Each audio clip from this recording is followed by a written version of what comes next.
Wow, it's actually quiet enough in here to hear the clock. If you really focus, that's pretty impressive. I think everyone's just a bit tired with midterm week. We're usually a little bit more rowdy before class starting.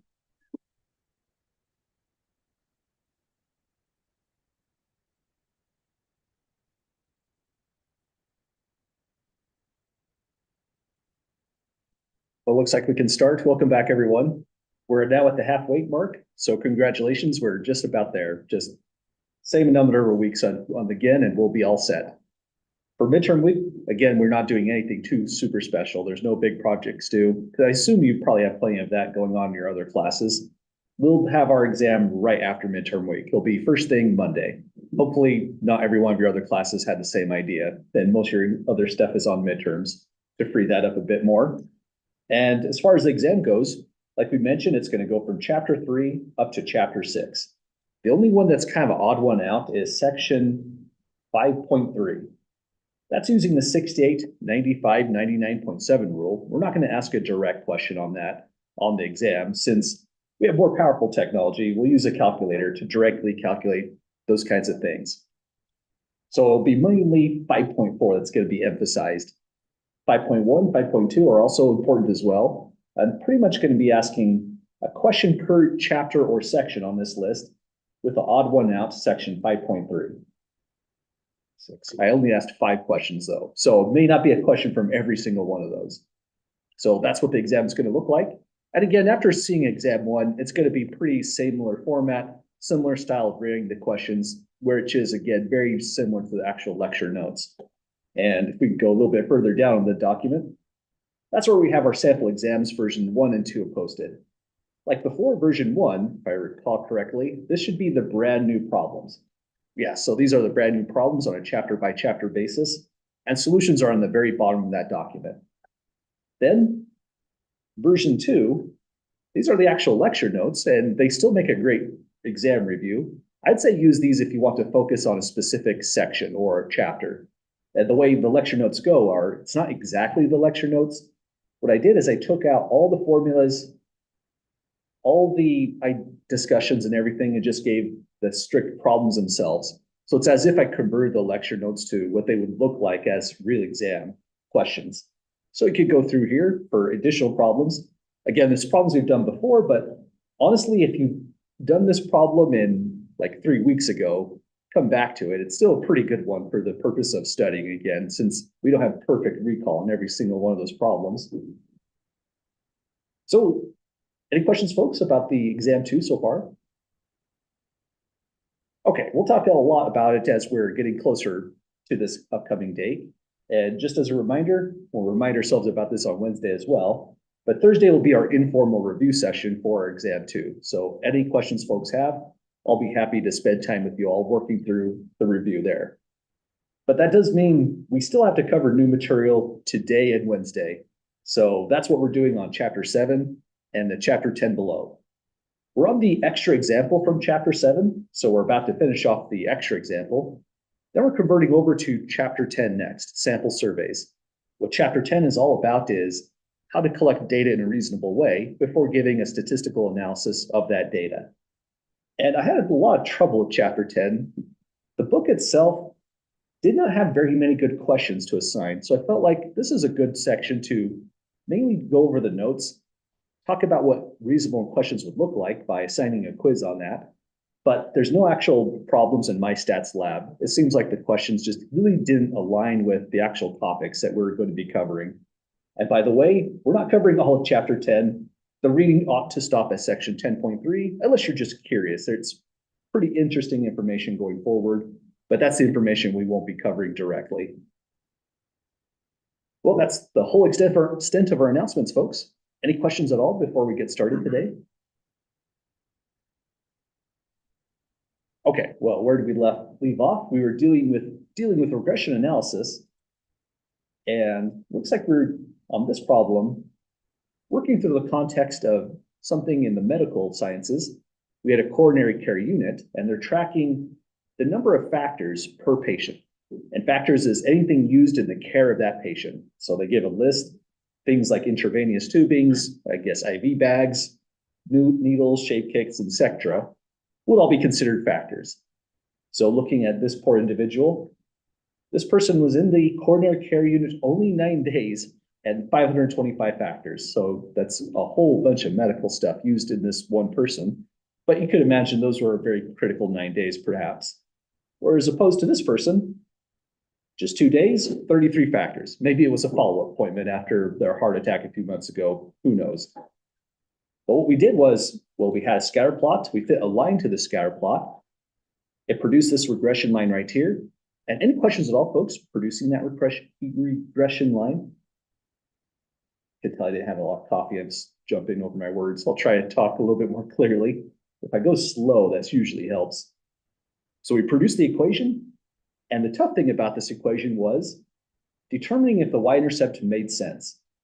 This is a problem where you could have argued in either direction, but the direction the class went was a y-intercept is going to occur when x is 0, which would mean the number of factors is 0, which does not make sense because in the coronary care unit, we're talking about people dealing with heart attack, some really serious problems. They all should have factors. There should at least be, say, a code chart given to every single person that comes into the coronary care unit, since it's serious care. So we said at x equals 0, that should never happen, which means it does not make sense to interpret the intercept at all for these data. Next, we're going to look at the practical interpretation, but any questions, folks, with the kind of review of what we did before the weekend? Okay, it's always good to kind of go slow at these problems. I hate to break them over an entire weekend, but these are long problems. Sometimes that's just how they go. So we're going to interpret the slope. I guess the first question for the class, which one would be the slope, the 2.96 or the 0.01?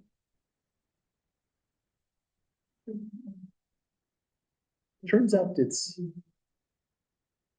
good call.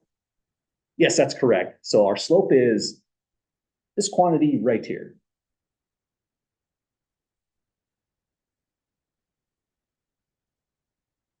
Because I don't want to put too much there. Let's just settle with the color coding. So if we're going to interpret the slope, we want to go B1 is usually the symbol they give for the slope in the book's formulas, or you could just say slope if you prefer. If you call it M, you're thinking in the math terms, and that's just fine with me as well. The slope is 0.01.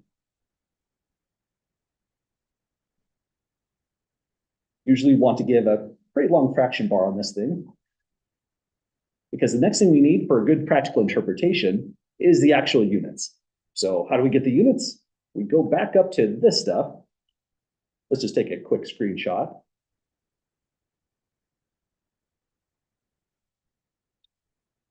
Okay, so we have a quick temporary screenshot.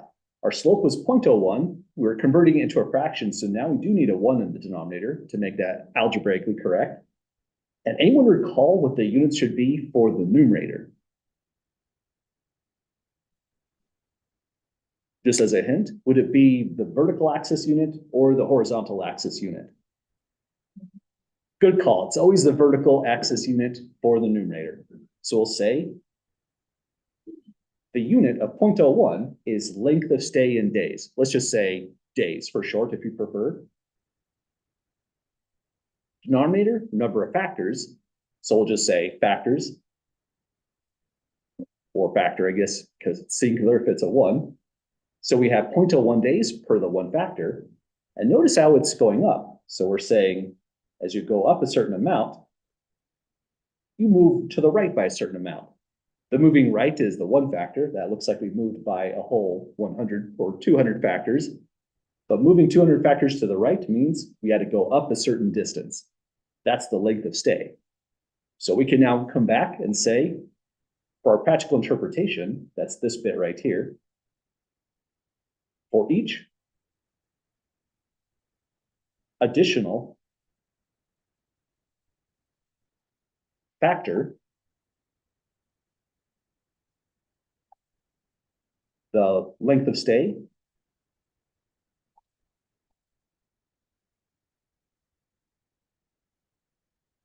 in days, it could either go up or go down, but if our line is going up, it's definitely going up. Same we can see with our positive slope. So we'll say goes up or increases, goes up by 0.01 days. A pretty small amount, but definitely there. So you need hundreds of factors to go up by 1 day.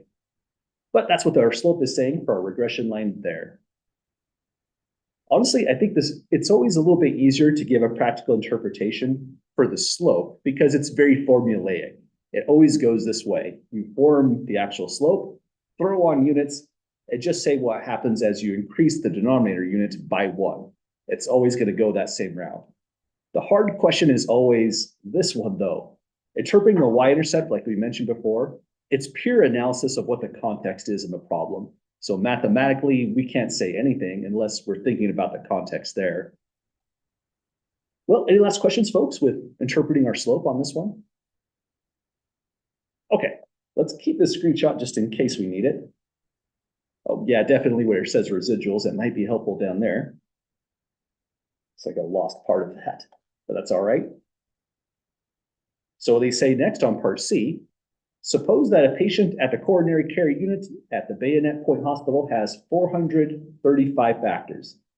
Use a least squares regression line to determine the predicted length of stay. Okay, so we have this kind of question and it says, use that least squares regression. Pretty much all you're doing is you're coming back up, grabbing your original equation and just plugging in the relevant information. So let's take this first, so we're not scrolling up and down a whole bunch. So we can put it right here for the moment. And this is how the problem would go. It's asking about 435 factors. So we say, first, let me just make sure we're not highlighting everything. That's not going to be helpful. There we go. So we'll start off by going y equals 2.96 plus 0.01. So far, all I've done is just copy the equation. Then I usually put in a big placeholder, the parenthesis with nothing in it. Inside, we put in the 435 factors.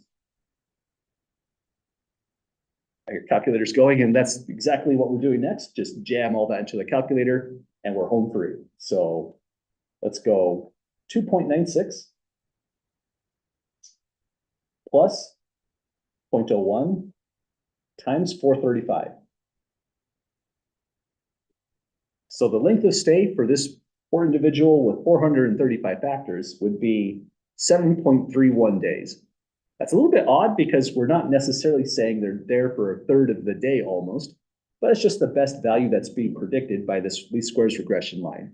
It looks like the actual data was discrete in the sense there's no 9.1 days, there's no 2.5 days. These were all just integer amounts. But we still give the best value that we're given when we go to make that prediction. So the best value that we can predict, 7.31 days. Then if it's really true that these data had to be exact integers, we might round this down, but it's okay to leave your answer right at this spot. We don't know too much about the context to delve too further in the study. But any questions at all, folks, getting that prediction there? Awesome. Usually that's kind of the satisfying part because we work pretty hard to come up with the equation, draw it on the line, and think about the context. But this is just a number crunch. The unit should always be the unit for the y variable, so a unit of days. Part D, I feel like this is always the challenging one now. We want the residual for x equals 360 factors. So this is a tricky enough problem. Let's start by just stating the formula. The residual is, and I did make a little bit of a mistake here now that we're thinking of that formula. It's okay to say y, but it's a good idea to put y hat because it reminds us that's a predicted value. So if you missed, I put a hat right here on the notes, highlighted in yellow here temporarily. And that came up because the equation for the residual is E equals y minus y hat. And that's sometimes a tricky formula to remember, but if you have the y hat there, when you're using the prediction equation, it helps out a good amount. So let's add a little bit of notes to this. The y, right here by the red dot, this is the observed value. That means for you to calculate a residual, we have to actually use a value that was in the data itself. So the observed value is not the 360 factors. This was a tricky thing to look through last time. We get it by going to this list and pulling that y right there relative to the 360 factors. So this is the observed value again. Let me let the pencil catch up. The observed value. That's really weird. Sometimes there's a bit of lag actually drawing that out. Just depends on the day the computer's having, I guess. The observed value. So we'll be using that 6 right there. Well, if that's the observed value, 6 goes in that location. But now we need a predicted value y hat. That's something we don't yet have in the data. So this is the predicted value.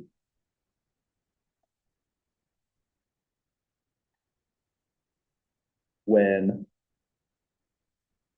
this is true, x is 360 factors.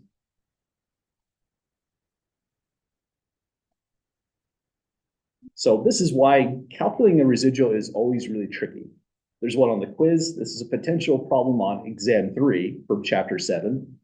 So look at the weird dance you have to do to get the observed value that came from the data itself. So it's just provided. To get the predicted value, now you're actually using x equals 360 and you plug it in right here.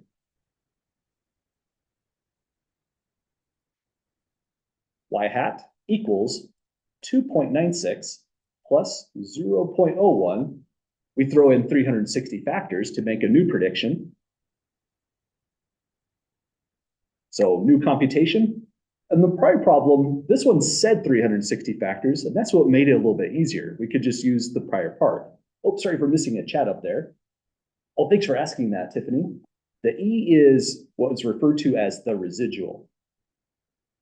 So that is the residual.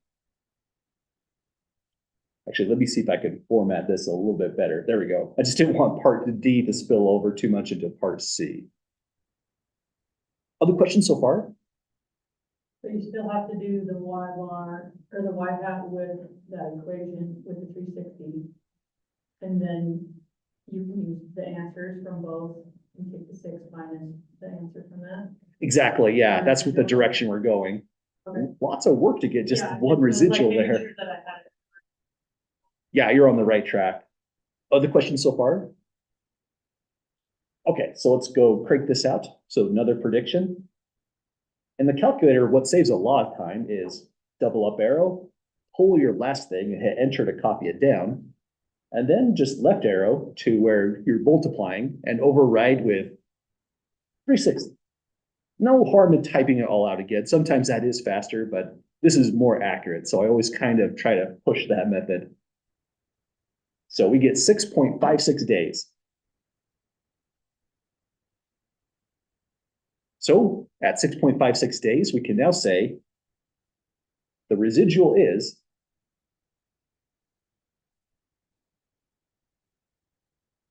again, funny symbol, our author uses E to represent a residual. It's going to be the observed value, Y. Let's look that up again. That was 6 days. It's 6 days because that's the value observed at 360 factors. So we put in the 6 right here from the data. We subtract 6.56.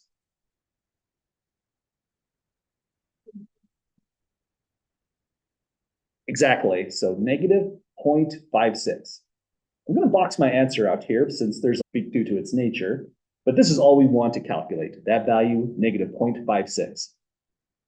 Any questions, folks, on getting that value? Okay, and visually what we calculated was we went to 360 factors. So where is that? About here. We have an observation here at 6 days. My pens are a little slow today. There it goes. So that's the observed value right at 6 days. So this is Y. But we actually calculated another value. Once my pen changes over, we also calculated, instead of putting in the value of 6 right here, we calculated the actual prediction. The predicted value at 360 factors was 6.56 days, and that's right here on the graph.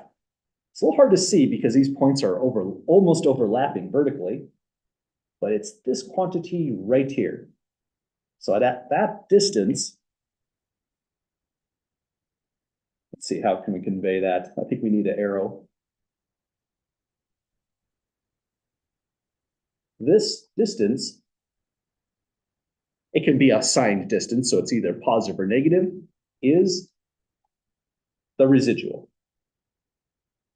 The fact that it came out negative 0.56, means the actual real value is lower, the predicted value was higher. If this was a positive value, that would mean y here in orange would have been above the black line instead. But we did it, folks. We've calculated a residual. I think these are really pretty tough to do, so there's going to be problems helping out on the actual MyStats Lab assignment, and probably our next quiz will involve that just to get the extra practice. But once you get the computations down, seeing where the data pulls in, it's kind of like doing the 1.5 IQR rule of thumb. It's just a formula where you plug in certain values to get a result out. Well, I think we did it, folks. That's the end of the extra example in the Chapter 7 work. Any last questions or comments with regression analysis? Okay, so far we've done a lot of pretty weird things. We've taken histograms, we try to fit a normal curve to it. We've also taken scatter plots like these, and we've tried to fit lines to these things to try to make predictions. But now we're trying to get back to what we were really starting after. In statistics, our major objective of the course is really inferential statistics. So let me close these notes. To really talk about inferential statistics, we need to talk a little bit more about gathering data. And that's what Chapter 10 is about.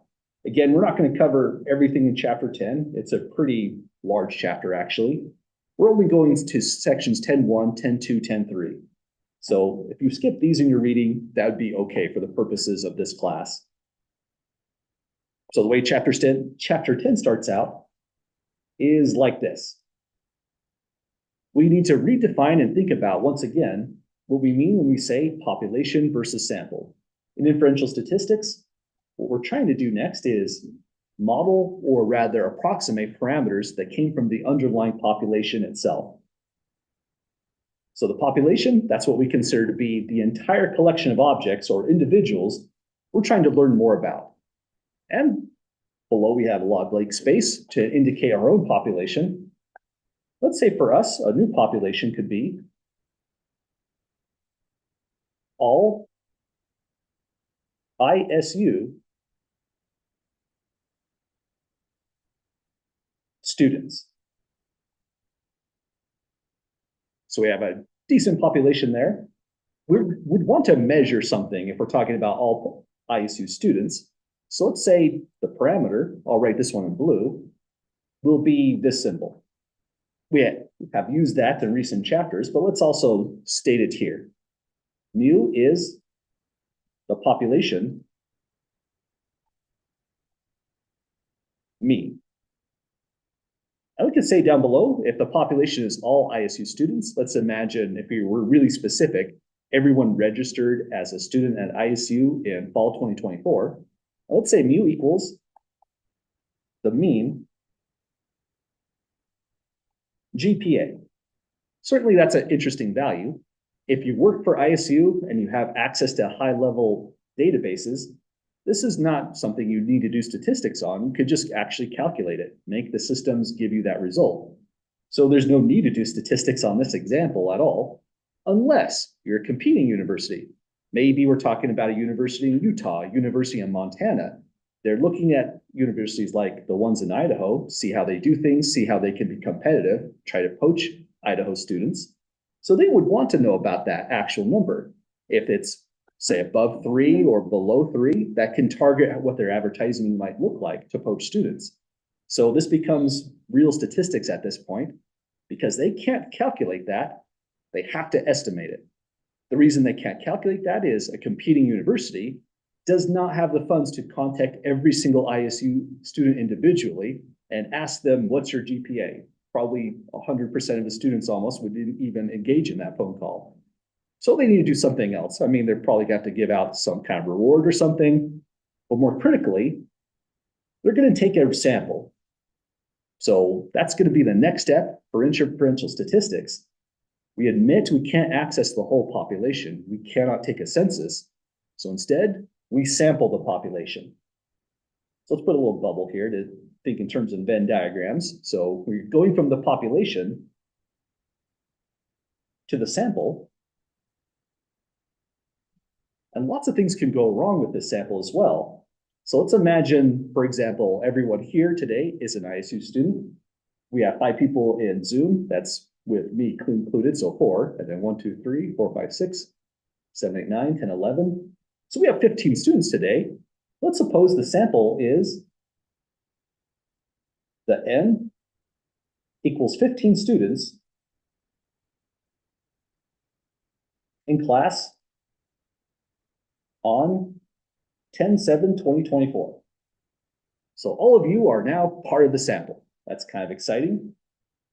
And if somehow, some way, we could actually get you to give up that information, that's still going to be a struggle. Maybe the sample gets smaller as people drop out of the study. But imagine that we got the GPA of all 15 students. That'd be pretty, again, impressive. But if we could do that, we'll calculate a Y bar. Sorry, old habits. We'll calculate a Y bar. Let me use actually a different color. Y bar will be the mean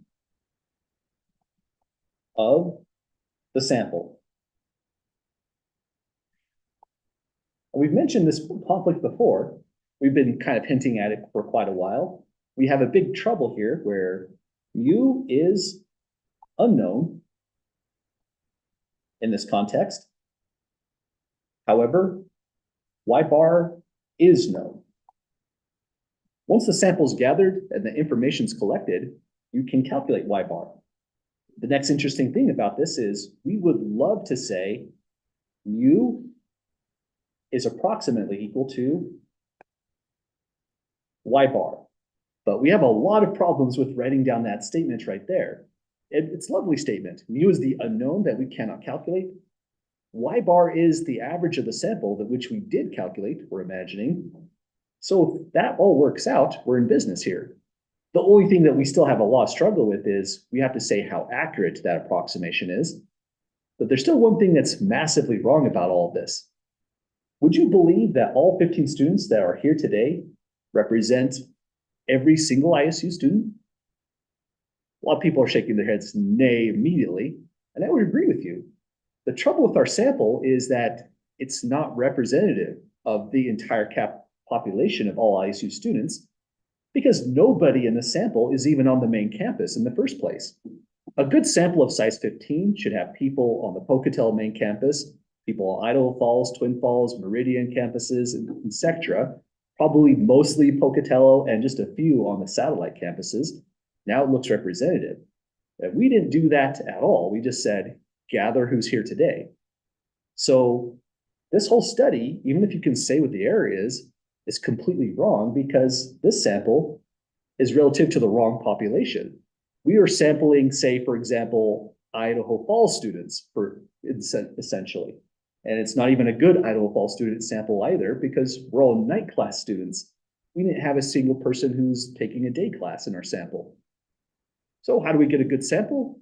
Well, chapter 10 talks about it a lot. So that's going to be the sections right here. There are optional sections, different sampling designs. But one trouble with the introductory course in statistics is the actual tests we do are relative to one sampling design called the simple random sample.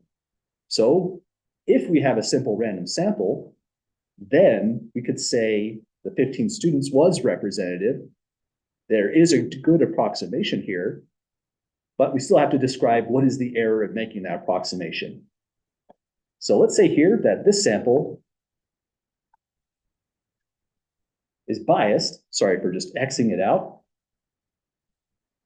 Since it is not representative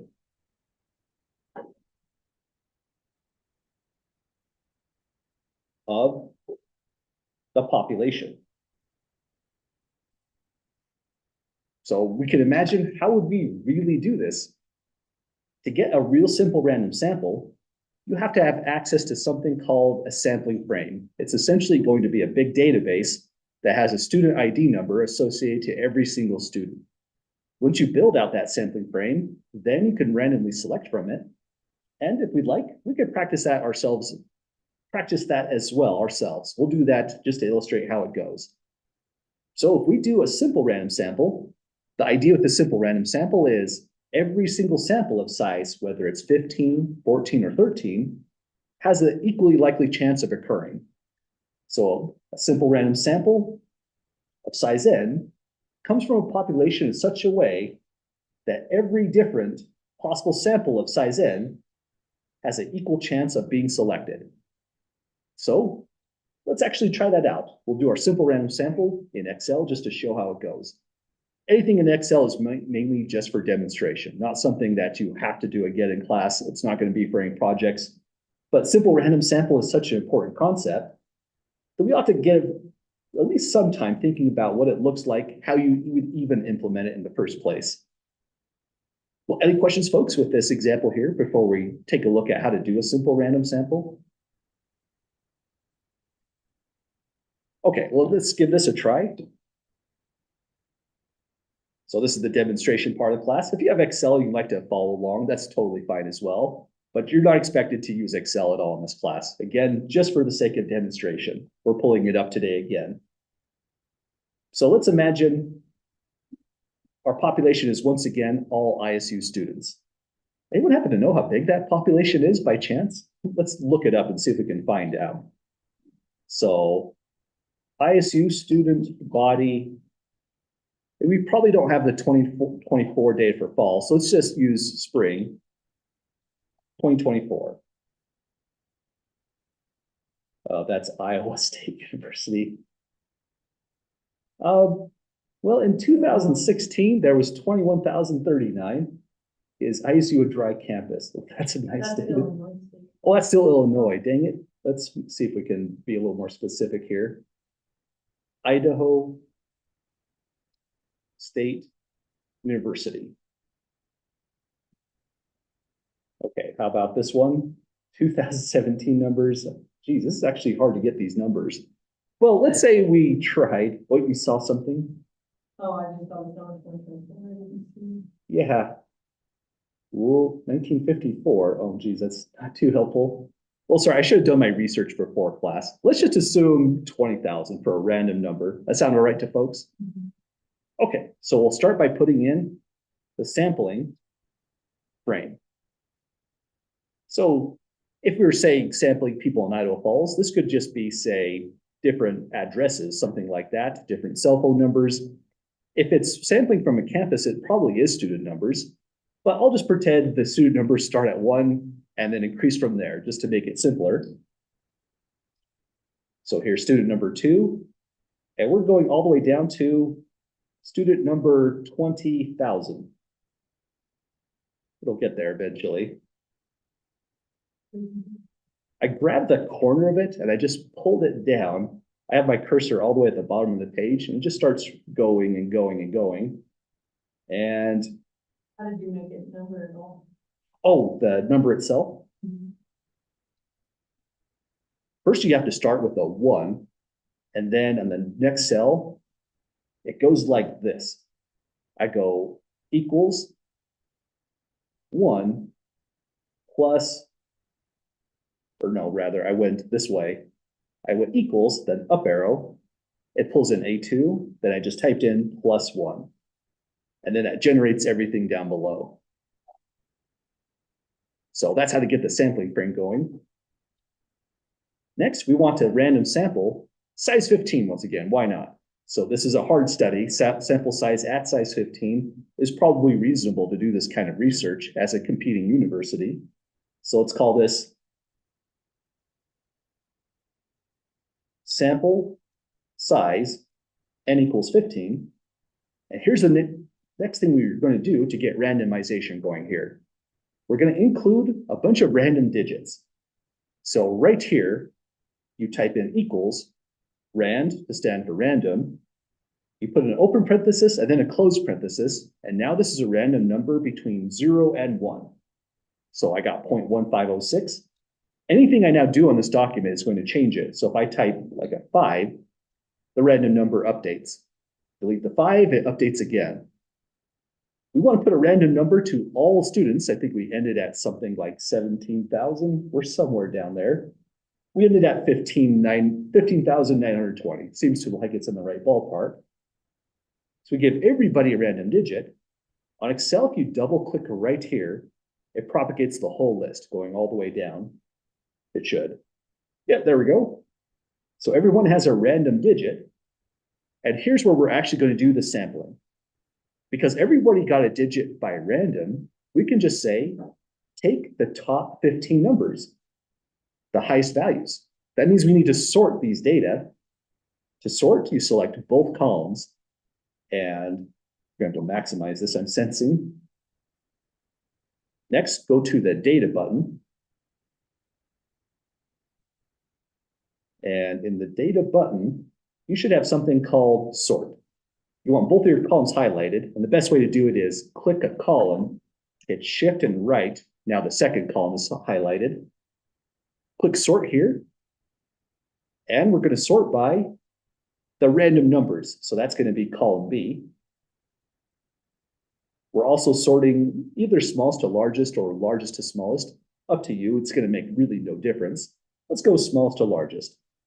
So everything here, or hang on, I think I have a weird highlighting. Nope, that was right.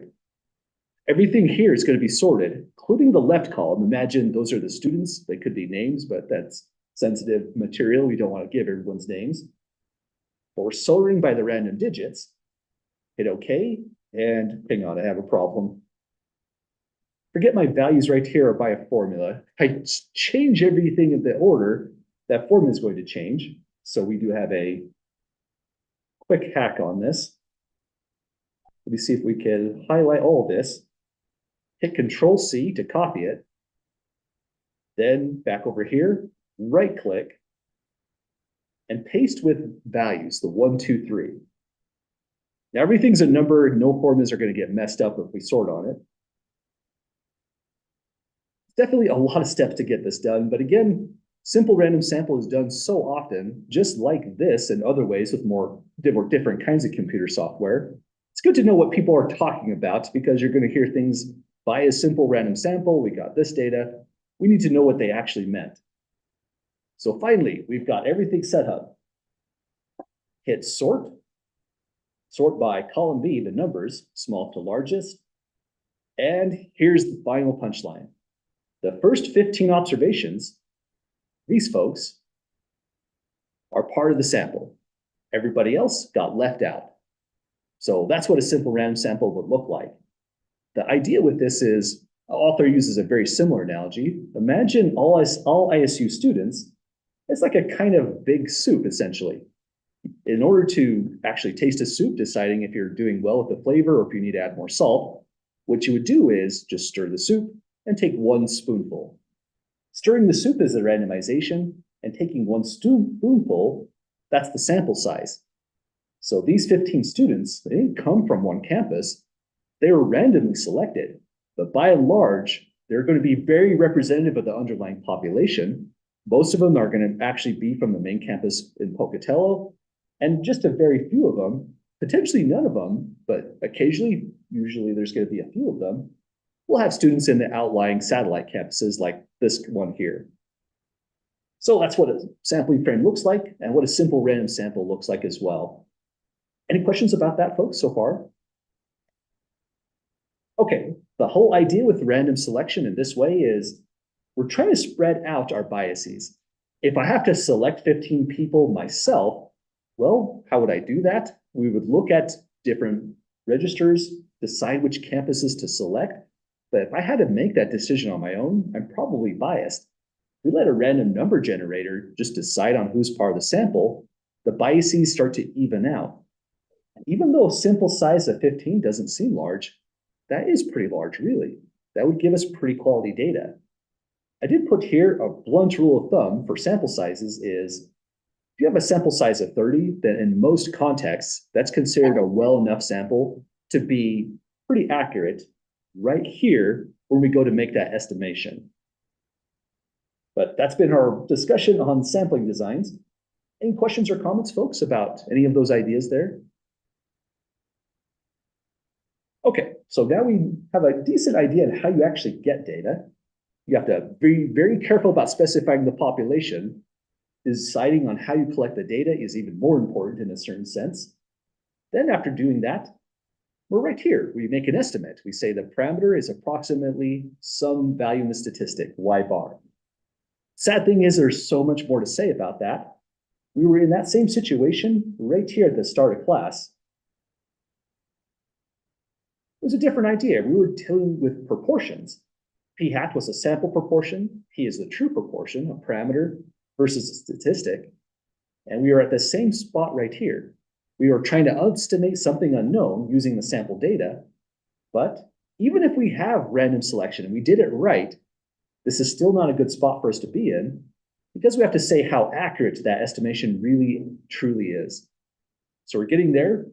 It turns out describing that accuracy is probability. So that means after chapter 10, we're going to do a little bit of probability theory, not a whole lot, but enough so that once we're having to deal with this statement here, we can give a good practical interpretation using probabilistic terms, and it won't feel so foreign and weird. It'll be stuff we've seen a little bit. So chapter 10 starts off with sampling designs. Then next, we'll move into probability. Finally, we'll actually be doing inferential statistics before very long. So let's keep on going through the notes then. Other issues we have to worry about is when you go to collect data, sometimes it's through an observational study, like the one we were just describing, getting a sample size of 15 of ISU students. Other times, it's a design and controlled experiment. This is really critical for us in a certain sense when we go to write down our conclusions. And here's the reason why. In an observational study, we just contact people or work with objects selected from one or more existing populations. It says here, more importantly, the goal of an observational study is to use data from the sample to learn about the population. We're not trying to make changes to the actual sample. We're just observing what's already there, essentially. But here's one downside to that. Cause and effect cannot be part of the conclusion in an observational study. So we can never say, for example, if it's a study on some weird supplement, that the supplement caused people to sleep more. We could never do that unless we design an experiment. So let's highlight this part right here. In an observational study, again, that's most of the studies we've been looking at and we see in the book. All we're looking at is seeing what's happening by collecting data. We're not making any changes. In an experiment, we absolutely are making changes. It says here in the write-up, the experiment is a study in which the person conducting the study considers how a response behaves under different experimental conditions. Next, the person carrying out the study determines who will be in each experimental group and what the experimental conditions will be. So you're definitely in a design and control experiment if there's, say, a control group, if there's a treatment 1 group, a treatment 2 group. We're taking people, we're assigning them to different treatments because we're trying to make changes and see how those changes could affect the response.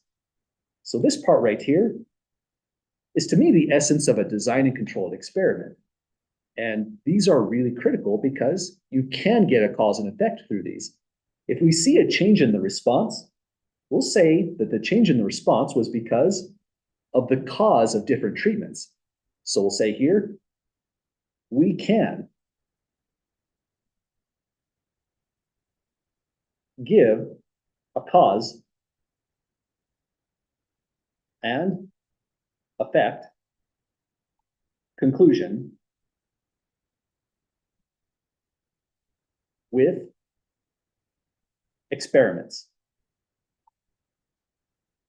Again, there's lots to say about observational studies, and there's also a lot to say about design and controlled experiments. But we're not going to go too far into experimental design. That's an entire ISU class in its own right. But we should be able to determine it just from what the wording is of a problem. That's going to be the major thing that we'll focus on here on these notes. So again, cause and effect is usually the thing that you're trying to do in a statistical study. Sadly, in an observational study, you can't do it. At best, you might say a drug is related to the changes we saw in the population, but we can't say the drug actually caused it. There could be another variable. Down below here, if we're studying some kind of, say, supplement that helps with sleep, we might give some people a controlled placebo, just a sugar pill, none of the active ingredients, give other people the actual supplement that might help with them asleep. Then just observe the average sleep time for the people given the control, the people actually given this real supplement. And if they got more sleep through the real supplement, we'll say the supplement caused that increase of sleep. So that's kind of nice in a way that we have a way to get at cause and effect. And here's a study right down below where we're going to do that ourselves. We're going to decide, was this an observational study or was it an experiment?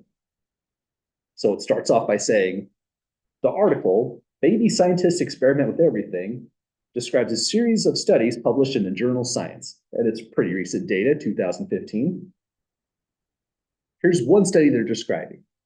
In one of these studies, an 11-month-old children were assigned to one of two groups. Already, right there, if you're saying you're assigning these children to more than one group, to one of two groups, sounds like we're talking about an experimental study. It says it's a study in which the person conducting the study considers how a response behaves under different conditions, and the person carrying out the study determines who will be in each group. By random is how they hopefully do it. So to me, that's a big red flag. It could be an experiment, but let's keep reading. The children in one group were shown a ball behaving as expected, such as rolling into a wall, falling off an edge. So some of the children, it looks like this is the control group if it's an experiment, saw a ball behaving normally. Physics is just normal. The children in the other group were shown a ball behaving in an unexpected way. They might have brought in a real magician to do this, who knows? Such as rolling through what appeared to be a solid wall or rolling off an edge and remaining suspended in air. You can imagine 11-month-olds are aware enough to know something weird is going on with that toy. It's not behaving as expected. Next, it goes on to say, so half the children saw a ball behaving normally. The other half of the children are wondering what planet they're on because it, like a magician's making it doing something weird. We go on to say, the children were then given a ball or another toy. The researchers found that the children in the group that saw the ball behaving as expected showed no preference for the ball over the other toy. That makes sense. The balls don't seem very exciting in this office. But the children who saw the ball behaving in an unexpected way tended to choose the ball, and they also played with it differently, tested the ball's behavior by dropping it or rolling it. In other words, they're trying to replicate the weird anomalous behavior they saw with the weird toy. Doesn't say anything more. So there's some weird psychology conclusion going on here. But what does it feel like the most after reading through that? Observational or an experiment?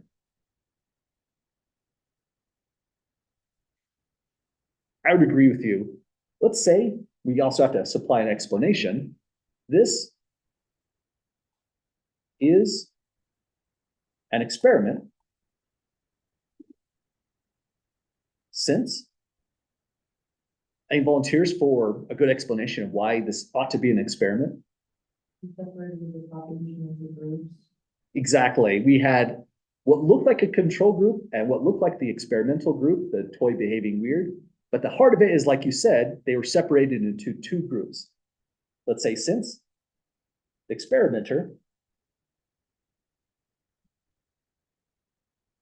separated. You separated the population or separated the sample or neither? It would be the sample. How many did they have? That's kind of confusing. They didn't say how much, but it would always be the sample that they're working with for the experiment. So we'll say, since the experimenter separated the sample into two groups. And I think that'd be the dead giveaway for this one right here. Really, right when it said that, it looks like we're dealing with an experimental design. Any questions, folks, about that so far? Okay, honestly, kind of identifying these things are definitely tough. And Tiffany says, if they didn't say how much, do we just say the sample of 11-month-olds were split into two groups? Yeah, I think that's the best way to go with this one right here. Probably what they did was they split it into two equal groups, use a random number generator like we just did to decide which one goes to which group. Other questions so far? Okay, well, let's try this all out again. These are kind of tough definitions. So here they are again. These are copied verbatim. So recall an observational study. The goal is to use data from the sample to learn about the population. So again, we just collect a sample size. We record observations. We don't say half the sample is going to enter a new experimental condition. Half the sample gets another experimental condition. We just deal with the sample as a whole. An experiment, the person carrying out the study determines who will be in each experimental group and what the conditions would be. That's what really makes it an experiment. And so here's example 2. The article, How Dangerous is a Day in the Hospital? This is Medical Care 2011, describes a study to determine if the risk of an infection is related to the length of stay at a hospital. I read that in a weird way. They go on to say, the researchers looked at many hospitalized patients, compared the proportions who got an infection for two groups of patients. So there's two groups here. Those who were hospitalized overnight and those who were hospitalized for more than one night. But there are two groups here. Is this an experiment? Some say no. It's really tricky on this one. In an experiment, who decides which groups go into which? It is the person carrying out the study.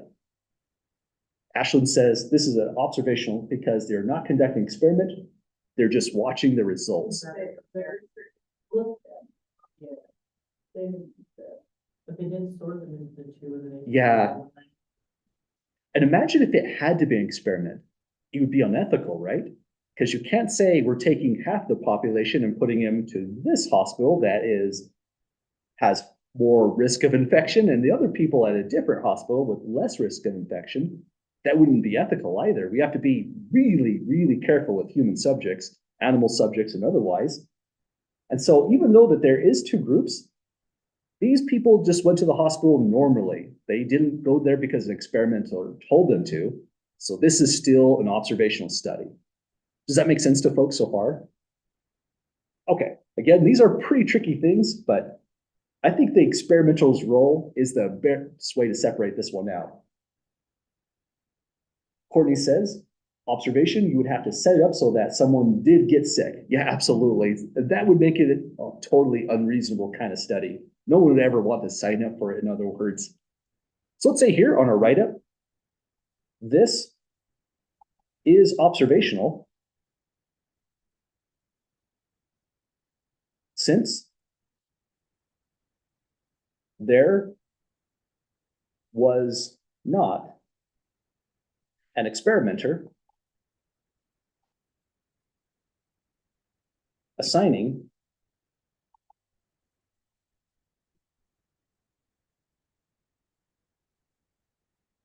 the individuals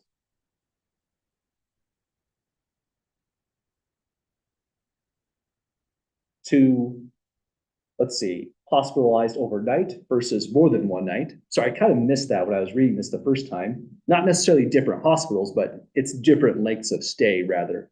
So the experimenter, there was not an experimenter assigning the individuals to different lengths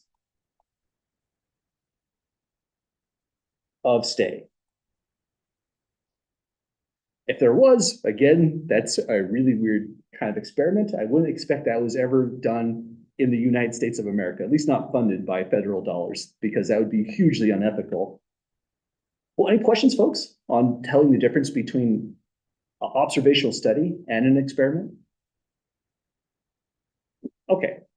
And notice how frustrating this could be, for example.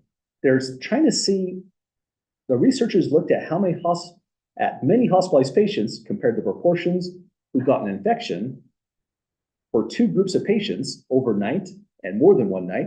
So we're trying to see if there's a relation between having an infection and length of stay.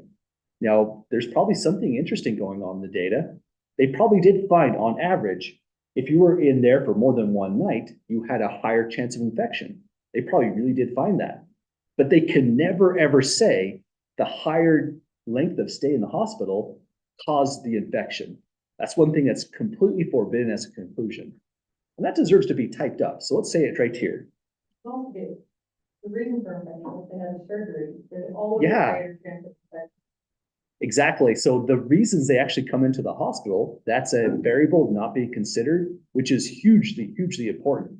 Lots of different things could be explaining the real cause and effect, not necessarily the one thing we're looking at here. So let's say, just as a really quick warning, at the conclusion of this study, the researchers can never say that the length of stay caused an increased amount of infections, since this was not a designed and controlled experiment.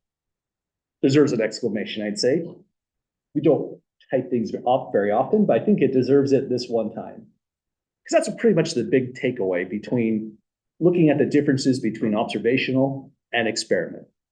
So if they saw a real effect going on, they might say something at best, having an infection is related to your length of stay. That's a very touchy statement, and they have to word it in a way that doesn't even hint at cause and effect any way, any potential of that.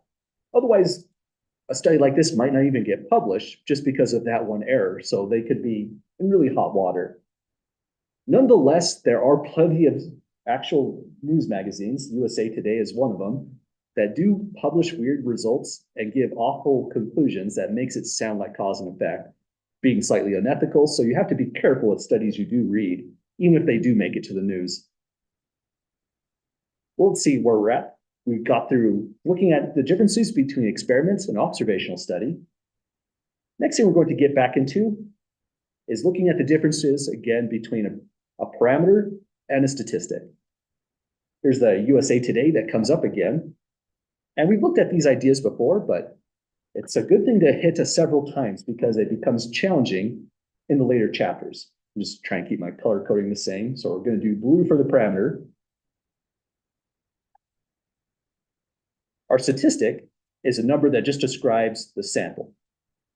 And one thing that's extra special when you have it is a census. A census is a sample where you actually accessed the entire population. Imagine you were able to get all ISU students in your population. We would call that a census. So example 3 has a USA Today kind of headline. So it says, the article, soldiers hate their jobs. That's a terrible headline. Probably just trying to get people to buy the magazine. Reported that 52% of soldiers surveyed were pessimistic about their future in the military. Again, this was a survey, and even though this is a 52% being pessimistic, it looks like they glommed a lot of questions into one. They said, if you responded this way, this way, this way, that's on the pessimistic end, and other ways it was the optimistic end. So it was a large survey that's just been collapsed into one thing, being pessimistic or not. So going with what they said, the article, Soldiers Hate Their Jobs, reports 52% of soldiers were pessimistic about their future in the military. And this statement was based on data collected in 2014 at an annual assessment that soldiers must take each year. And this is true. They got the data in that way. So if the population of interest is all soldiers serving in 2014, does the group of soldiers surveyed present a census or a sample? What would you all say to this? Are we looking at a census in this situation? I would say absolutely as well. Census is a sample that includes the entire population. And let's see, let's say, And an annual assessment, so every soldier had to take it. yeah, it looks like we're actually dealing with a real census on this one. Courtney says, yes, it is taking a sample for all of the population.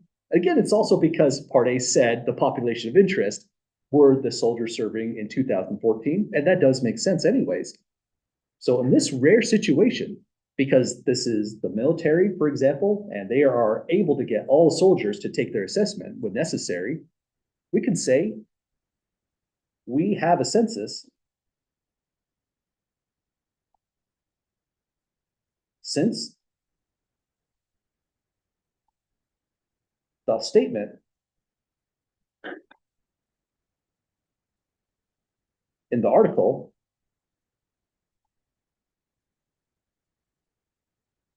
was based on information from all soldiers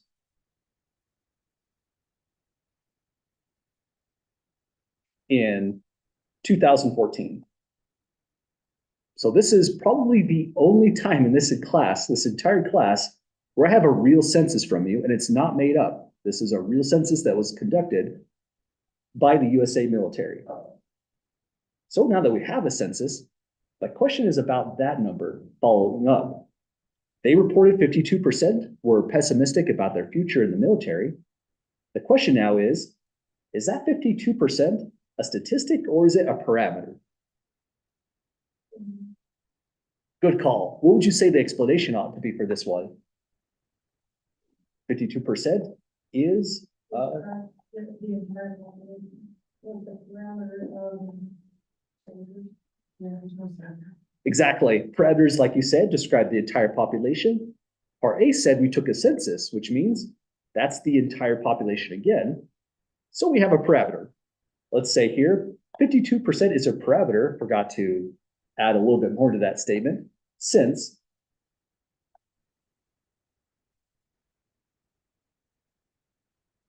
the sample was a census. That's where the exclamation mark ought to have gone. So if you have a real legitimate census, that's fantastic because there is no further statistics you have to do on this. 52% is the real value of the parameter, but on almost every other situation in statistics, the 52% is the real unknown. We have to work really hard to estimate it, sadly, because getting a census is most of the time totally impossible. Well, any questions, folks, with example 3? Okay, biggest takeaway on example 3 is mainly this dichotomy of parameter versus statistic.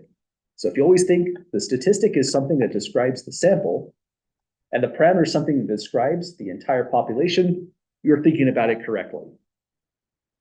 Let's see, we've got about 7 minutes or so. Let's see if we can do one last one. This will be the end of the notes here. So again, statistic will describe the sample, and a parameter will describe the entire population. So here's a new situation.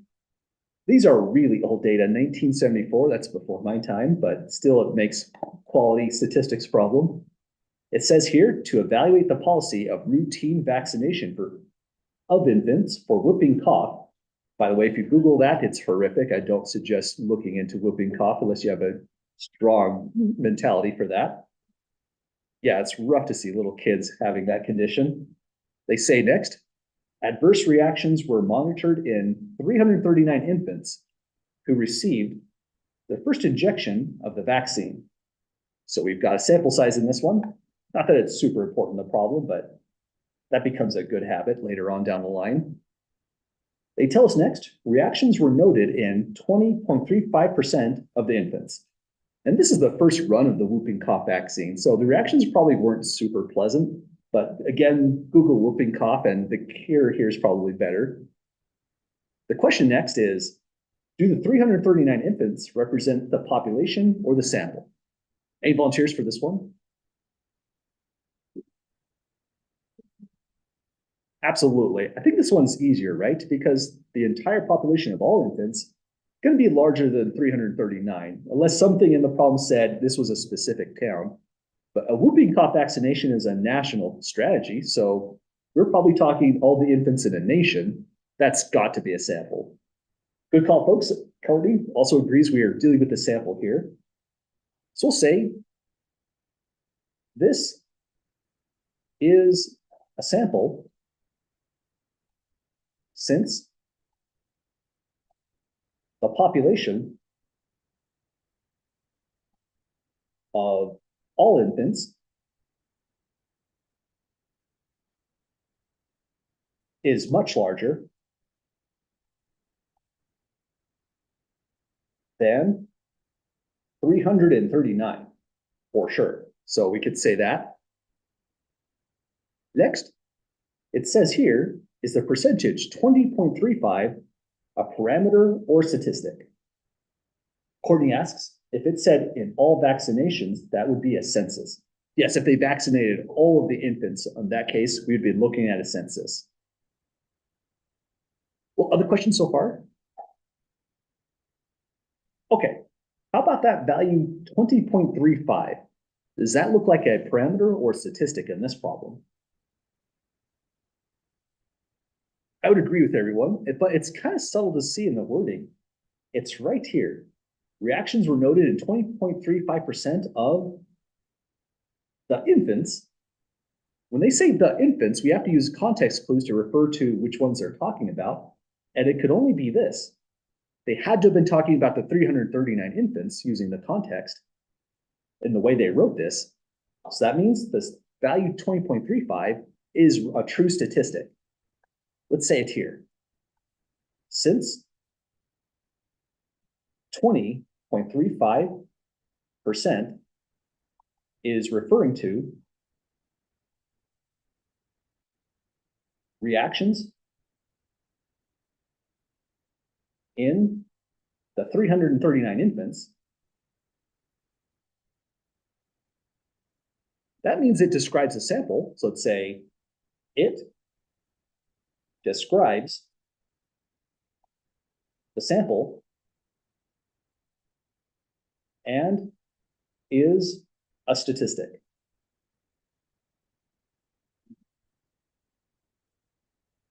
Well, we did it, folks. That's the conclusion of these notes. They're kind of a short set of notes. We're not covering everything in chapter 10, but this gets us in a really good spot to start looking into probability. Again, not too much probability. We're not trying to go wild to get a whole bunch of crazy results that we're not actually going to use.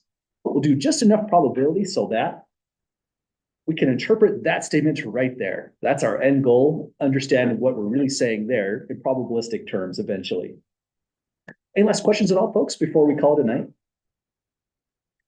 Okay, well, have a great night, everyone. We'll come back on Wednesday in our next chapter. I forget what chapter number that is. I think it's 12, but wait for the notes. They'll be posted soon.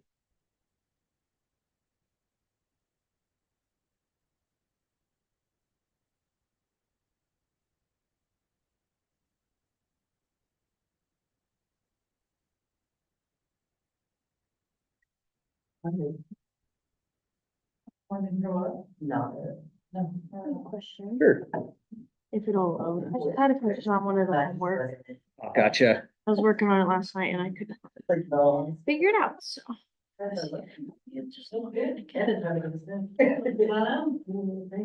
Oh, dang it. It always does that. It never keeps me logged in for some reason. Yeah. For your speech. Oh, Or your info graphic with the maple leaf.